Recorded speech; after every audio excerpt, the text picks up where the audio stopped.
Okay, next we want to talk about analyzing intervals. So I just want to talk about when we look at a piece of music and we go through it looking for just intervals.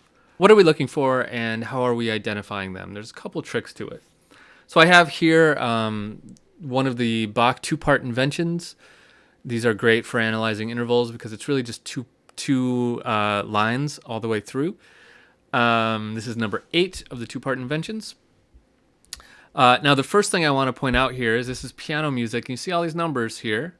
If you're not a piano player, you're probably like, what are all these weird little numbers here? These are finger numbers. So these are fingerings. From a music theory perspective, we can ignore them. They don't really mean anything to us. They tell us how to play it on the piano. So I'm going to be ignoring those numbers. But if you sit down to play this, that'll be a good help to you and what you should do to play it. Okay, let's hear this short little piece. And then I want to talk about how we would analyze some of the intervals here.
Okay, let's have a look here.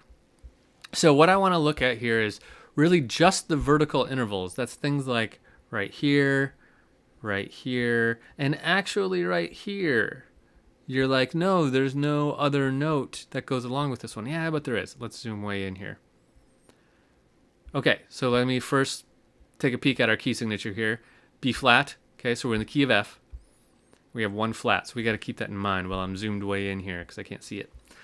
Okay, so here's an F against nothing, so no interval there. I'm also going to peek at my clefs here, treble and bass. Okay. So here we have an E and an F. Okay, so that is the interval of what? We have an F on the bottom and an E on the top. That's a major seventh interval. Okay, so so our major seventh interval is a dissonant interval. Where should that go? In this case, the major seventh interval is going down to here, and this is so the high note is going down to a D, so it's turning into a sixth. Now, if you're thinking this note is by itself, you're not quite right, because this is a 16th. These are 16th notes. This is an 8th note. So we have to consider that this note should still be ringing. Even though it's marked short, we think of there being an F from here all the way to the next note. So this note is being played against an F because the rhythm here tells it to be longer than that. So this is a major seventh resolving